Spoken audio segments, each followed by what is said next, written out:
All right. Welcome to today's office hours. Today's kind of a special one for me. I enjoy pie. And Kendra, this is one of the webinars that we actually missed, the office hours that we missed a few weeks ago, and we wanted to make sure that it got out, especially before the holidays. And I've been looking forward to this because I love pie. There's so many different pies that I like, and unfortunately my wife, she doesn't care as much for pies, but my daughter does, and she works at a pastry place, and golly gee Moses, it is amazing what she makes. And shout out to Mackenzie for her wonderful pie making capabilities. And there's one special pie that our family always makes, and it came from my grandmother. At least that was my interpretation. I had never heard of anybody having sugar pie that I ran around with, but it's a very sweet, very thin pie, but it's a lot of sugar, and while it sounds kind of really bad for you, it is. But it's extremely good. And almost every holiday we have at least one, typically two sugar pies that go along with it. And I may even post the sugar pie recipe, now I'm thinking about it, in Facebook, in this group or in this link, so people can at least see what it's about. But it's a wonderful pie. But my other all-time favorite is pecan pie, and both of those are pretty much staples during the holidays. But I would like to know if you guys would put into the chat, what kind of pie is your favorite? If you were to say you have a favorite pie, what is that pie? Over to chat. Peach pie. Peach is good. Pecan, blueberry. Now, my wife does like blueberries. I need to probably have her try a blueberry pie. That's Marion berry? I've never heard of that. Never heard of that. Going to a Thanksgiving without a pumpkin and a pecan. Okay. Pecan, Huckleberry. Yeah, awesome. There was in my earlier years, whenever I was still a youth, we lived in New York, just on Long Island, and we would walk to school, and it was really close. And there was a time where I walked. There was this path that we walked through, and it went near this creek. And on that creek was this huge mulberry tree. And coming from the country, I mean, we lived in the country all our lives. My dad was in the Navy, so we went to New York on station for the Navy. And most of the kids there were city kids. They didn't know anything about plants a lot, at least the ones I ran around with. And as we were walking by, it's like, oh, a mulberry tree. So I started picking these mulberries, and they were huge mulberries, big ones, because it was a big tree. And a couple of the kids said, "Don't eat that, they're poison." I said, "Guys, these are mulberries. These are great for you. They're good, they're sweet." And I started eating them, and peer pressure let in, and they went ahead and ate them as well. And if they knew that they were poison, they didn't really care. But at that point, it was like the word was out. Mulberries are wonderful, and everybody was starting eating. The next day, nearly all the mulberries were gone. Everybody had picked them. So, but we made a big pie out of that, and Mom was big at making pies. So this is just a really special piece for me. So just want to go through that. So long story short, now, for those that don't know me, my name is Mark Stepp. I am the Chief Innovation Officer here at Realvolve, and been here for a long time. Hopefully can help you guys understand the why of what we do and how we do it.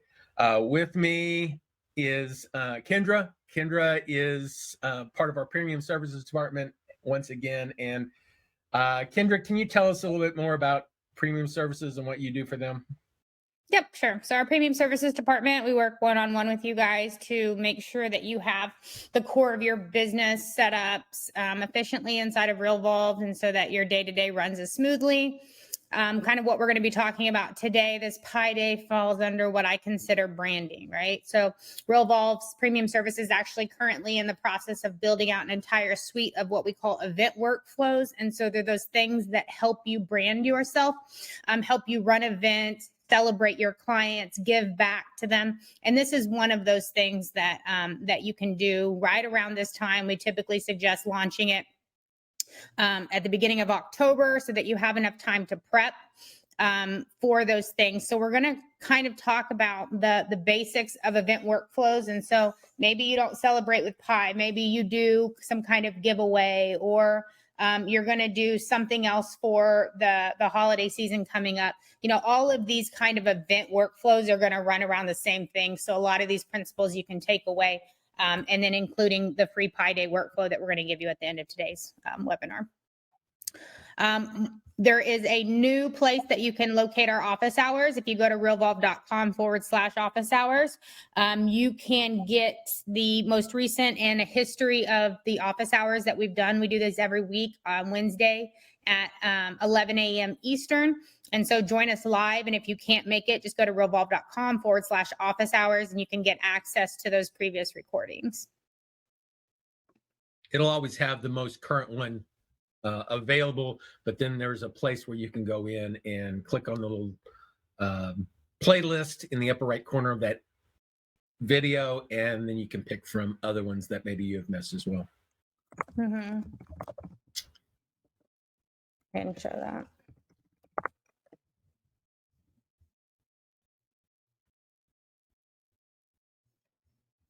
So as Mark was saying, it's going to naturally just pull up the last one. And you can see here in the top right corner, it's one of 62. And so if you click this drop down, you have access to all of those recordings, and it will give you the title of each of those as well. Actually, on my screen, oh, there it is. It just now popped up. Was it a delay? Yeah, there was a delay there in displaying the playlist, but in that upper right corner is the playlist piece. Gotcha. So let's first take a look at kind of how this workflow runs. I am always going to run event workflows on myself. And the reason for that is because typically event workflows run off of tags. And so what that means is let's say that I'm going to go and I'm going to invite so many people to celebrate the Pi Day with me. Okay. So RSVP if you want a pie. I typically am not going to send that out to my entire database. I could at some point have thousands and thousands of people, and that could get very large. And so typically what we suggest to do is, and our workflow is set up this way that it runs off of a tag. And so the system can actually go in and send, hey, you know, please RSVP to our Pi Day to anybody with a certain tag. In this case, we've set it to be Pi Day. And so when it does that, you do not have to launch individual workflows on every single person that you want to invite to this Pi Day. It would take forever and it's hard to manage. What you can do is launch one workflow that looks for a specific tag, in this case, Pi Day, and sends an invite to everyone. And we're going to take a look at that. So this workflow, even though that it can communicate with everyone, it's going to be launched under my contact. And the reason for that is because if I ever need to adjust this workflow or do anything to it, I need to know where it lives. And so just best practices is if you're using tagged workflows or workflows that work for your entire database, you typically want to launch them on yourself so that you can manage them in the future. And so once you have this workflow, we're going to go over today how to edit it, what's in it, what it does, things like that. You're going to want to start it. So you're going to go into your own contact record. You're going to select start a workflow. You're going to choose that workflow. And this one's called Pi Day.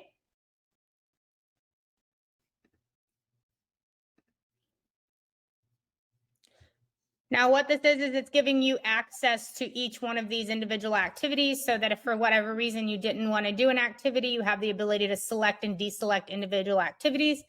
Typically on this kind of workflow, you're not going to be deselecting anything and you're going to hit next. It's going to ask you who the record owner is, in this case, who's responsible for doing these tasks. And so by default, it's going to be you if you're logged in under you. But if you have a team of people, you could also choose from the drop down and say these tasks are going to be assigned to an assistant or somebody else besides you. Now, go ahead. In this case, Realvolve Library is actually the user that she's logged in as. Just want to make sure that's clear. Yeah, this would normally say your name. So this would just say Kendra Rouse or, whatever your name is. Now, what is important on this, let's say that right now I chose my name, Kendra Rouse, okay? These activities are going to be assigned to whoever you'd use in this dropdown. So if you've got 10 agents under you and you assign it to your assistant, the way that we've set this up is that the communication is going to go out from whoever these are assigned to. And so that's something to take into account if you're okay with that communication being from your assistant, because when I say go from, it's going to assign it to them, which means that if they send it, it would use their signature and their information, things like that. Whereas if it were assigned to you, it would pull in your information. So something to keep in mind. So you're going to choose the person that's responsible for doing it, and you're going to hit next. Now, over here on the left, these are giving you the dates that the system that are included in this, right? So next appointment date is the actual date of the pie event or when you would be giving that pie away. And start date's always going to default to today's date. Typically, you're not going to change start date unless there's some reason that you would want to postpone the start of this or something, but normally you're not doing that. Now, if you do not know the date that you're going to give your pie away, that's fine. We've set up the workflow so that it encompasses that, or it takes that into account.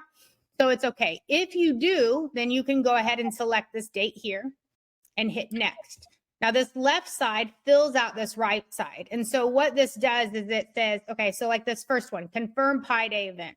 This one is this task is auto assigning itself to be due today, because as you'll see when we go in and look at how this workflow is set up, this specific activity is set up to be done 0 days after start date. Well, if today's start date, then the system knows to assign this task to today. And so while this right side fills itself out, it gives you the option to view it or change it if you need to, but more than likely you don't need to. And also you may see blanks here, and that's because this reminder that the deadline to sign up is approaching is triggered off of so many days before that pie day event. Well, we don't know when that pie day event is yet. And so the system doesn't know when to create that activity. And so that's okay. And so it just gives you a chance to review that. Also over here on the right, it's going to say, hey, this task is due on this day, and we're going to assign it to this person. And so even though we've set up the workflow to say, hey, all of these tasks are going to be assigned to this one person that you already told us, it does give you the option, again, to select that drop down. And if for whatever reason you wanted to say a specific activity wanted to go to someone else, you have the option to further customize it here. Again, typically not going to be using this, but it's good to know that, what it does, or that you have the option to do it. Before you hit next, something that as you were explaining this, I was thinking about, but really, you're probably better off doing it this way. I would have just knowing how the system is set up, I would have used the start date, meaning when I wanted to start these tasks, but I would have used end date for the ending of the task itself, and you would have picked it. The problem with using end date, though, is that once you've specified it, you can't change it. So by you using the next appointment date, which is actually the next appointment on your contact record, it actually gives them the ability, if they need to change that date, and it change all the activities. So I really like that. I didn't really think about that until you were just going through this, but that's a good way of handling dates that potentially could change, but still be flexible. So that's And it's in the works to maybe have an additional, January event date, February event date, things like that. And so you may have some additional things right now, but Mark's exactly right. That's the reason we use next appointment day. And you'll see once this workflow launches why we do that, because things change, right? And so if I put a date in here and I said, I think that I'm going to give this pie away the Saturday before Thanksgiving or something like that. And that changed. And I used a static date. I don't have the ability to go in there and tell the system, hey, that date changed. But this next appointment date is going to live live in your account. And so the way these activities are set up is if I have a task that's due 5 days before my event date and my event date changes, then that task is smart enough to know and go in there and adjust itself should that date change. I like that. And so again, when I launch this, I don't have to know the date that I'm giving these pies away, but if I do, I input it here and I'm going to hit next. If you guys have questions as we go along, feel free to put them in the chat or just stop me and ask them. We want to make sure that you get all your answers. Bobby says after the appointment date, we needed to set up a photo/check issue day. Photo/check issue day. What does that mean? Yeah, Bobby, explain what you're saying there. Well, Kendra, if you remember, after we selected the winners, 2 winners, we had to set up a date to take a photo and to give in their voucher for their gift certificate. Yeah, exactly. And your workflow is set up a little bit differently. Bobby's actually, and there's no different, there's probably 45 different ways you can do things, right? So the first thing you want to do if you're celebrating this event, you want to decide what you're going to be doing. With what Bobby's talking about, they have kind of a dual event where they're actually having a pumpkin carving contest in addition. And so their workflow looks a little bit differently. It's also set up, Bobby, off of start date. And so this is an alternate way to do what you guys did, because in order for you to, let me back up a little bit. Bobby's workflow is set up so it says this. It says, when you start this workflow, do X, Y, and Z 0 days after start date. Do this 5 days after start date. Do this 25 days after start date. Do this 30 days after start date. That's fine because Bobby's team is conditioned to always start this workflow on October 1st. And so that works for their time frame that they've put into account. Where this workflow varies a little bit differently is it's saying, hey, when I start this, I may not know my date yet. I need to pick my poison a little bit later on. I don't know it. And so it's 2 ways to essentially get the same thing done. But this one specifically is allowing you to select that date or change that date. So yeah, Bobby, we'll go over that and see how we can change that or incorporate what you're talking about in that as well. The next thing is telling you, hey, again, these things on the left are the titles of the activity. And where this can kind of be important is if you can kind of check yourself. And I know I'm getting ahead of myself, but just bear with me on the premise. I'm going to go through with this, okay? What this is saying here, okay, is I'm going to send out my Pi Day invite to anybody that has the tag of Pi Day. And so I see here that this task is communicating with anyone with a tag of Pi Day. This task is communicating with anybody with a tag of Pi Day. I can kind of check myself. I can make sure that I set up my activities correctly, because maybe this one said Pi Day with 2 E's, and I know that I have an error in my workflow. This is just telling you how you set it up. This one's also saying accepted Pi Day. We don't use the year anymore. And so we'll go over the difference on that or exactly how it works. And then you're going to hit done. So what you should take away from what I just said is after you customize your workflow, the takeaway is always launch your event workflows on yourself, come into your radar tab and start your workflow. Those are the 2 takeaways from that. One thing I want to caution everybody on is anytime that you use a workflow that uses tags, and hear me well, if you start a workflow that uses tags, and if you start that workflow on multiple people, multiple contacts in your database, each one of those contacts will get multiple emails for each person that workflow was started on. So you don't ever want to do that. Always start workflows that are tagged on yourself so that you're the only one getting the email or getting the activity, and therefore it's only sending it out one time for whoever's tagged. Because if you start the workflow twice, for instance, or 3 times, then that activity exists 3 times, which means anybody that's tagged with that tag is going to get that email 3 times. So it's a big misstep for some users, and we try to caution as many times as we can on that, because it can mess you up. So always start workflows like this that have tags on your own contact record. Wait, Mark. Yes. So let me just say this back. So you start the workflow on yourself, and you tag all the people with Pi Day, and you're Correct. just saying don't start the workflow on the people. Correct. Yeah. Okay. If you start if what I've had people do is they've created a workflow, and they said, well, I want to send it to everybody that's tagged with Pi Day in this case, and then they start applying that workflow on each person.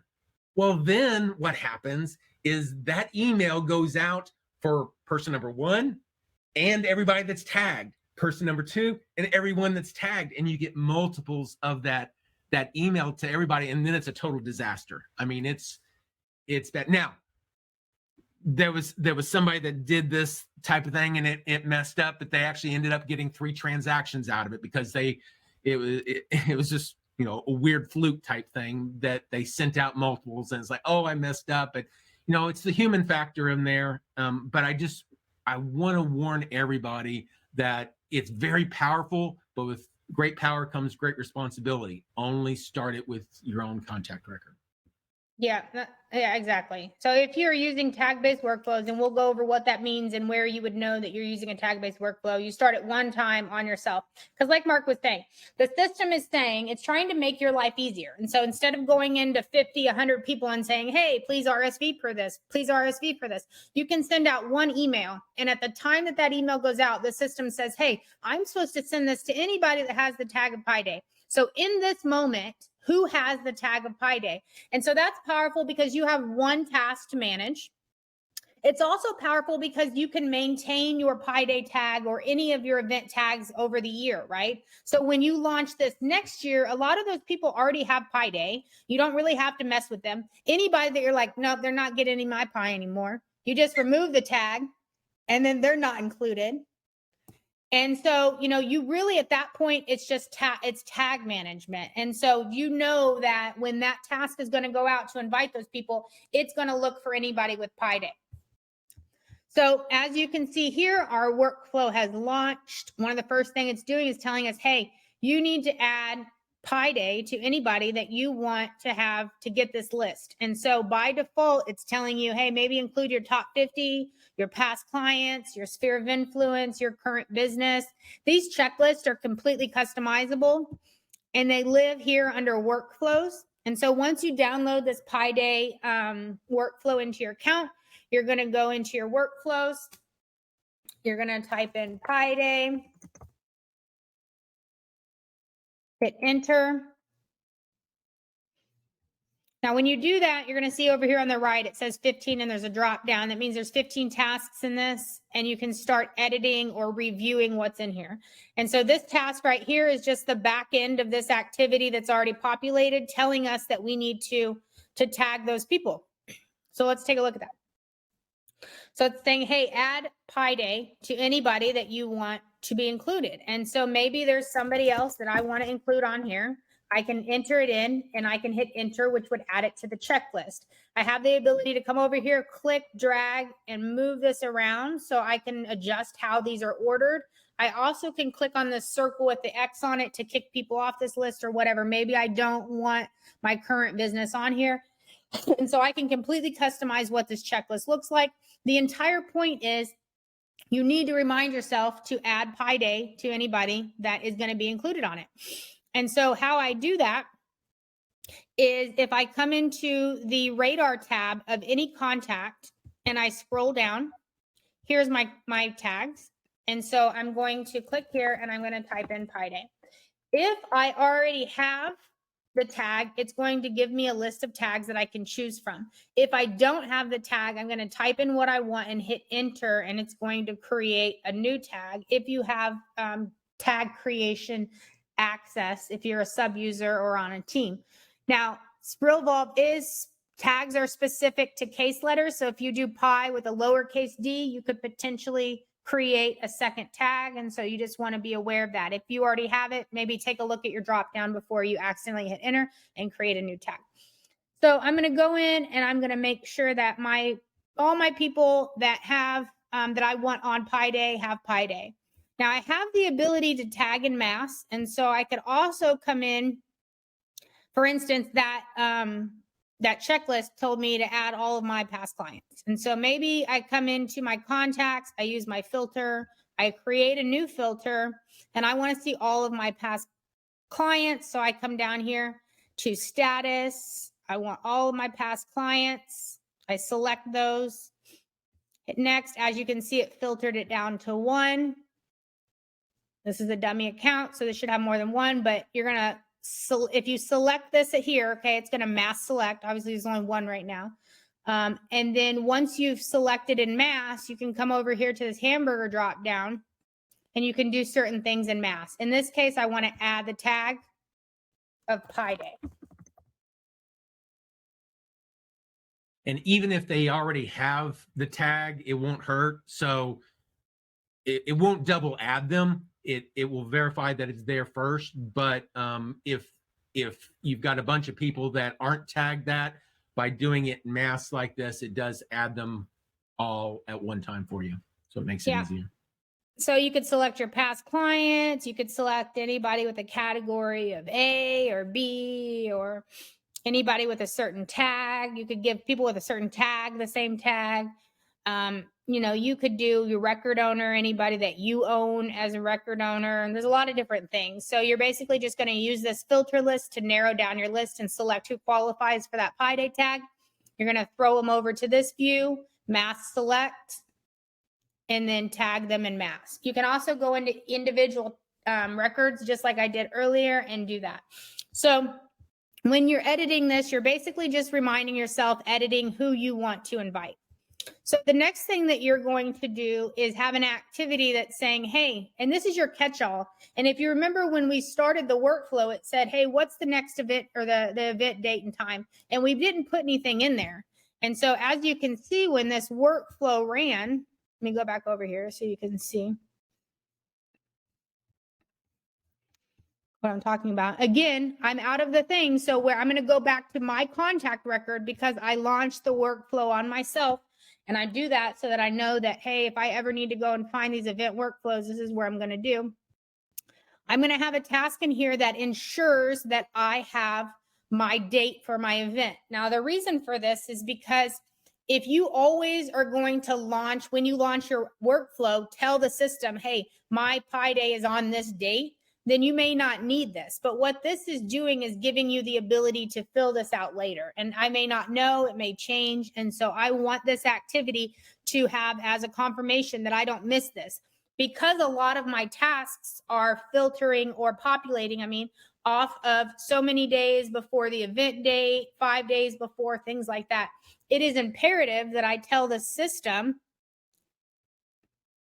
I just kicked myself out. It is imperative that I tell the system when this next appointment date is. So having activities that have checklists using merge fields that ask you for certain dates, it, 1, ensures that that date is in there. And then 2, it is an easy way for the system to store that information.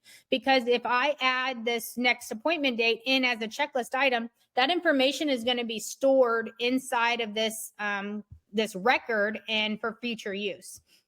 And so I'm going to come in here, I'm going to select this. This is going to allow me to choose when this is. I can choose a time if I know it. Now, when I've done this, I'm going to select once, select twice for non-applicable. In this case, I have both of these. I'm going to save and close. Now, all of those other dates can generate because they have the information that they need. So you either need to ensure that when you start the workflow, you give the system the dates that it needs. And if it is on the left-hand side of that view, the system is telling you, hey, this workflow uses this date. And so you either put it in there or you ensure that your workflow is set up so that it asks you for the right times and dates that when it needs it. In this case, we have this fail safe, so it does both. The next thing you're going to do is that we have in here is to ask vendors to co-market or pay for the event. And so I can click on this. This has an email attached to it that has an email a template that you can send over to vendors, inviting them to join you or be part of that or help pay for your event. Now, if I didn't want this activity, you're like, I'm not going to ask for people to help me with it. I can click on this X and it's just going to get rid of that activity. If you delete an activity, it's not going to come back. You're going to have to recreate it from scratch. But just because we give you something in a workflow or it comes templated doesn't mean that you have to have it. The other thing that you could do on that one as well, just as a future thought, is you had said, go back into that that activity and look at the with field. You said prompt when created, and it does this when it's acting it, and we don't do this anymore. This is actually pretty problematic. Okay, I was going to say, would you not maybe create a Pi Day vendor tag and maybe say, okay, these 5 vendors this year are the ones that I want to potentially be a vendor, and then use a tag for that? Yeah, so let's talk about what this is asking, right? And what Mark's bringing up a point, okay? This is saying, I don't know right now who I'm going to send this to, but when I launch the workflow, ask me who that person is, okay? It's actually in the launch step. And so you may not have a bunch of vendors off of the top of your head, okay? What Mark's saying is that you may also use the tag situation where you already have the people that your vendors that you work with tagged as vendor. And if that's the case, I could come in here and say, hey, send this email to anybody that has the tag of vendor. And that's fine as long as you're okay with anybody that has the tag of vendor getting this email. Another thing that you could do is say, here's a specific contact. I want this vendor and I want this vendor. Now, this specific contact says when you send this email, always send it to these however many people. No problem with doing this. The only thing about this is that this list lives in the back end of your workflow setup. So if the people that you're choosing to send your vendor list to changes, you need to remember that you set this up where it was selected that these are the people that it's going to go to unless you come into this task and change it. Whereas if you use the tag with, it's the same premise as the Pi Day tag. You're just going to manage the tags. Because if John Doe, plumber has the Pi or the vendor tag, he's going to be included on that email. Whereas if I take his tag off the next time that this runs next year, if he doesn't have that tag, he wouldn't be included. So kind of 3 ways to do that. You don't want to do workflow contact. Workflow contact is the person that you launch the workflow on. It's you. You're going to email yourself. Don't do it. And then contact of the assigned to Realvolve user. This is saying whoever it is that you used when you dropped that down. So when we first started this workflow and said, who's responsible for these activities? It's going to be that person, most likely you or your assistant. And again, probably not the best case in this situation. Works for when you're trying to, communicate with clients and things like that, but not in this situation. Anything else on that, Mark? No, that's it. Any questions on that? We're kind of getting into the details here, but the details are where I thrive. And this is what makes your, if you understand the power of this system and you understand the automation and the ability to systematize and empower your business, then, this stuff shouldn't be scary. It should be exciting because this is the stuff that takes your business to the next level. Yeah. Kendra, I have a question. Since you love details, can you go back to the list of the activities? Mm-hmm. When you have a list of activities, it's based on days after, 0 days after, 20 days after. Is there any way to drag those into order so that you can see 0, 0, 0, 1, and then not 20, but 2, 2? Technically, they are in order. They're in order based off of the date type. In this case, 0, your start date is the date type. It's the milestone. And if you look at 0 days all the way down to 20 days, 2 weeks is 24 days technically. So they're in order based off of, first off, the milestone date. If it's the appointment date, in this case, the next appointment date, we don't necessarily know that whenever you're setting it up. So it can be in lots of different ways, but it is technically in order of the number of days from whatever milestone date you're basing it off of. And that's also minus or plus. Okay. Yeah, so like these start dates are all going to be chunked together. These next appointment dates are all going to be chunked together, but that does bring up a good point. So let's say that, right? So I'm taking a look at my start date. Now let's say I went in here and I changed some stuff. If I click update here and I need the system to kind of just reset itself, it's going to kick me out, but that's because it needed time to reset those things. And so if I come back here, any changes I would have made it reshuffle. Now, like Mark was saying, the system will auto kind of adjust itself based on these chunks. So it's only going to look at these start dates, then it's going to look at next appointment date. And then down here, we have some completion stuff, which is pretty advanced, but we'll talk about what that means in a minute. Now, if you really want to say, you know, I would really like to click this and drag it, whatever. We can't do that, but we can tell the system what order to put them in. Okay. So if I have 3 things that all land on the same day, which in this case it does because there are 3 things that are 0 days after start date, I want to add my tag before I confirm the dates. And so what I'm going to do is essentially kick this down below this one. And so I'm going to edit it. By default, its order is 1. And so if I have 3 things that are 0 days after start, 0 days after start, 0 days after start, they all have a 1 by default, meaning that none of them have priority over the other. But what I'm saying here is kick it down to number 2. Okay, so make this the second thing in order or priority when I have those things that land at the same time. So when I do that, now I can essentially tell the system what I want to be number 1, number 2, and number 3 when it finds things that are all in the same. So it's not drag and drop, but essentially the same thing. Okay, thank you. Now, when you're editing this for the sake of time, come in here and look at things the way they're doing it. Okay, so 20 days before appointment date is saying, this is 20 days before I'm going to give these pies away. Is this going to be the accepted date? Now, the new pie day that we're going to install for you guys does not do year. Okay, we got away from doing year because the way that we set this up is tag anybody that you want to be invited with pie day. Hey, pie day people, do you want this? If John Smith writes you back and says, yes, I want a pie, then you go into John Smith and you add the tag accepted pie day. Now, when you go in and you say, thanks for RSVPing, you know, just a reminder, pick up your pie tomorrow. You're not mass emailing all those people that have pie day that necessarily never responded to you. You're only replying to the people that have accepted the pie day. At the end of the event, there's an activity in here that goes in and it removes accepted pie day from anybody's record. The reason we took out dates is because if you do not take off dates, as you can see here, this has the tag of accepted pie day. You would have to manually come in here and change this workflow every year.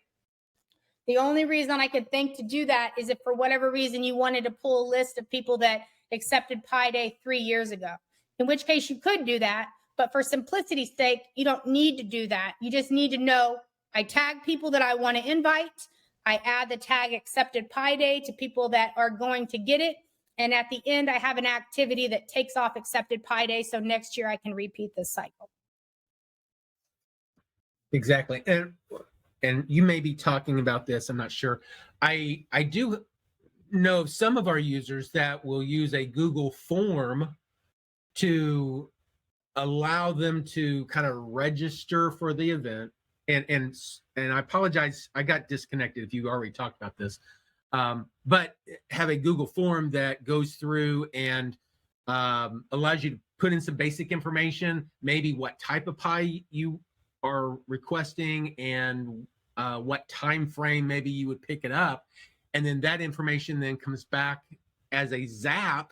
It can update that record, but at the same time, it could update that, yes, they accepted the Pie Day 2022, changing it just one time in your form for Zapier is another option there.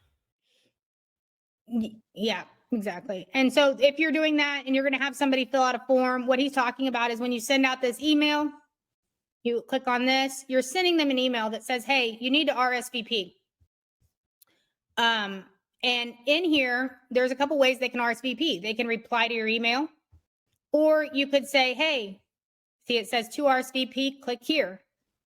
And so this is what we're talking about. If you've created a form that they can just register and submit their information, then you would just highlight this, click link, paste in your Google form, and hit OK. Okay.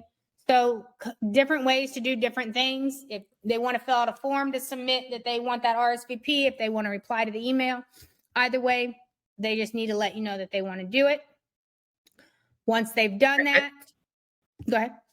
I think it's important that you look at how many people are going to be attending this. If you've just got a few people attending, it's not a big deal. Form's not needed. In the cases where I've seen, they have like 1,000 people that come through this, and managing 1,000 people means we need to kind of maybe divide up the time so they don't all show up in the morning and do a little bit of time management setup, and that form allows that. So pick the time that you want to pick it up, and then it at least makes it a little bit more streamlined. Mm-hmm. So for the sake of time, I'm just going to kind of like run through these, and if any of this is seeming overwhelming, you know what you want to do, but you don't know how to do it. You don't have time to do it. Our entire premium services department is here to set you up for success, to get this running for you, to make sure that what you want done is happening in the right way. So if this feels overwhelming to you, email me or sales and we can get you guys help one-on-one. It's not an issue. Okay. So the first thing you're going to do is you're going to invite the people that you want to say, hey, do you want to come to my pie day? You have another one that's 20 days before the event saying, hey, don't forget to RSVP if you already haven't. You have a reminder in here 2 days before the event to tell you to add accepted pie day. Forget the year. Accepted pie day to anybody that has RSVP'd. You have a reminder to place the pie order. In here, we've suggested a video to the people that have accepted 5 days before. Thank you for accepting. I can't wait to see you on the day you pick it up. Maybe I've seen some people have a pickup at the office, and some people actually drop off the pies. To that point, I would think about what Mark was saying with time management. If you're giving away 10 pies, that looks completely different if you're giving away 300. But all of this is important. You don't want to go out and buy 100 pies and have 5 people show up and, be stuck with 95 pies. And so this structure is really ensuring that you're giving yourself enough time to say, hey, do you want a pie? Give them a couple weeks to say, yes, we want a pie. Now we've got 2 weeks before the event to order the pie. We're thanking them for accepting, saying we can't wait to see you. We're reminding them the day before via text saying, hey, don't forget to pick up your pie tomorrow. We're exporting a list of the people that have accepted the pie day. And so what that looks like is I'm going to come in here.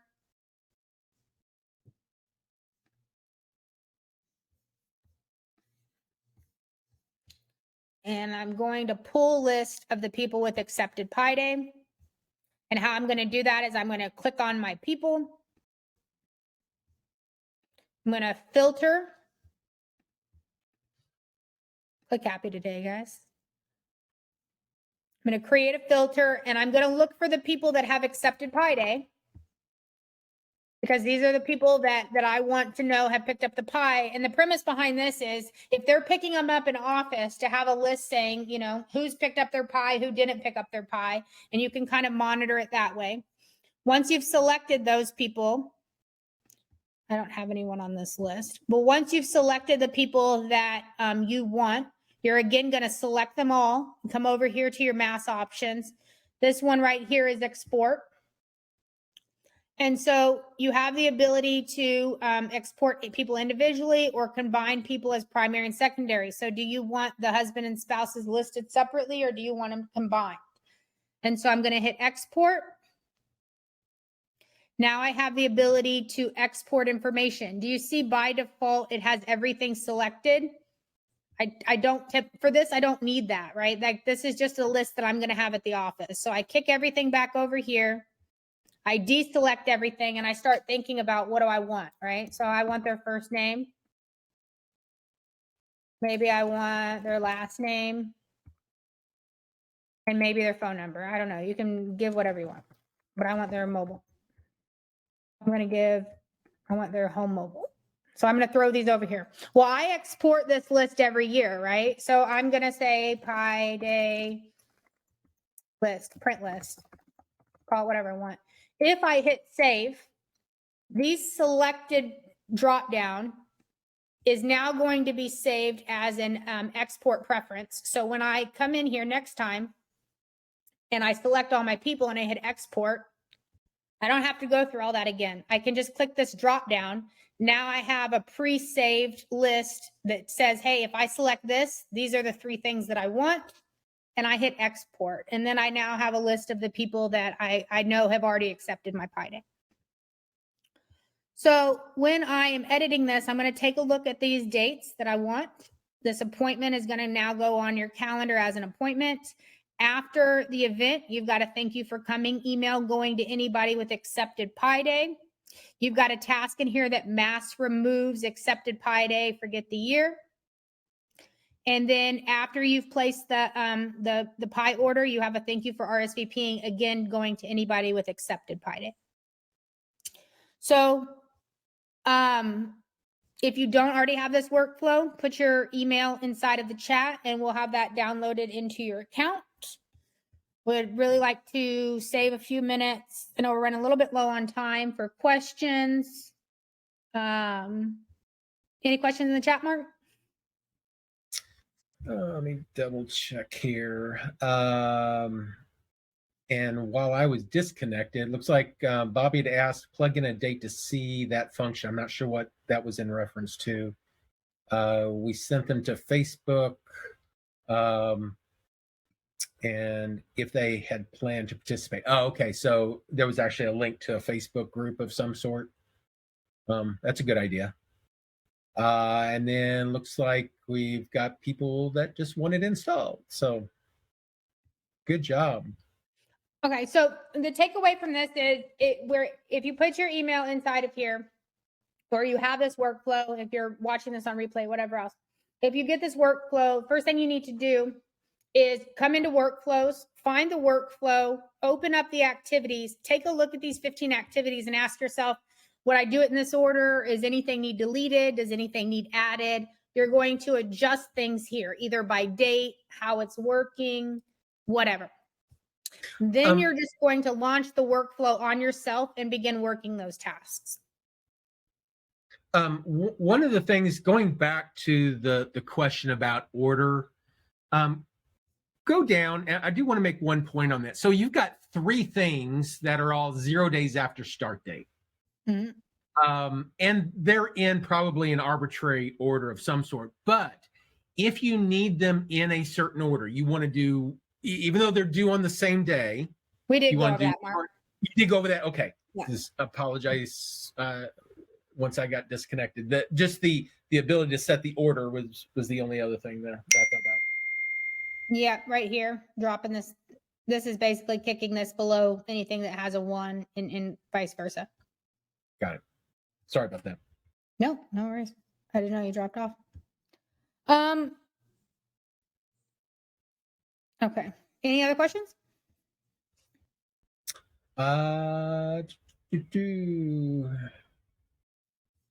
Great way to build the brand.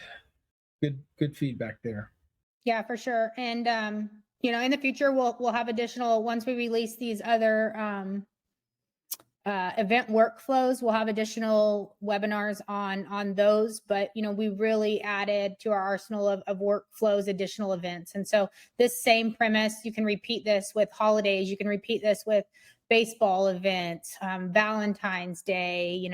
I have one client that celebrates everybody's birthday in February. So even if your birthday's in November, we're celebrating in February and we're having a party at the office. So, really just think about, whether it's once a year, 4 times a year, 20 times a year, whatever it is, kind of having a plan to add to your arsenal of branding is super important. Absolutely. So again, these office hours are meant for you guys to ask questions, for us to deep dive into how you can do it yourself. If you guys need help, you need us to build it out, you need us to launch it, you need to make sure that everything A through Z is working, just email sales@Realvolve. We have an entire program that either self-paced where you can walk through it at your own pace, or you can work with one-on-one with somebody like me, get all of these workflows and have them and us edit them together and put those in place. Coming up, we're going to be talking about building and maintaining a strong referral network, real estate technology trends and innovations, and the power of video marketing and real estate. We actually did the real estate trends, but I don't know if you're planning on doing some additional ones. Last week was, and you were missing on that one, I think. Or maybe. That slide might have been off. Yeah, we did, didn't we? Yeah. Well, then you can find that one on realvolve.com/office hours. right. But yeah, we do these every week. So we've got an entire months and months of stuff, content to bring you guys value. And to that, if you guys, think that there's certain areas where you guys need additional training, or, we're open to suggestions, you just email us and let us know. Or always put it in chat. If you're logged in, pay attention at the bottom in this black bar, because you can have additional support. This contact us is a live chat when chat's available. You can go to the help, which is basically a searchable database or article database that you can search with previous content, blogs, question and answers, things like that. Submit a support ticket if you're seeing something in your system that's just not quite working right. And this How Do I is a great kind of just walk you through step by step on how to do certain things. How do I set up my signature, things like that. All right. And we'll leave the last few minutes open for any other questions. And again, it doesn't have to be about what we just talked about. It can be about anything. Yeah, Nicole is asking about the email statistics. That is, we've had an issue with our email statistics for some time, and I have the engineers looking at some activity issues right now. Once they're done with that, we're going back to the email statistics, and we'll make sure that that's taken care of. So hang in there just a little longer on that, Nicole. Apologize for that challenge. There is a technical challenge in some of our third-party integrations, and that was actually what's causing it. So we'll get there. Any other questions? Don't see any. Well, Kendra, wonderful job. Thank you so much for sharing your knowledge and the outline there. That was great. Everybody, if you would show your thanks and appreciation to Kendra for all that she does. She is a wonderful, wonderful navigator and just a wealth of knowledge. So I want to make sure that you guys know that and get to know her if you don't know her. So appreciate that. If there's anything else, guys, thank you so much for attending today. We appreciate it, and we will see you next week. Yep. And if you put your name in the chat, or we'll have your workflow downloaded for you. Bye, guys. Bye, everyone.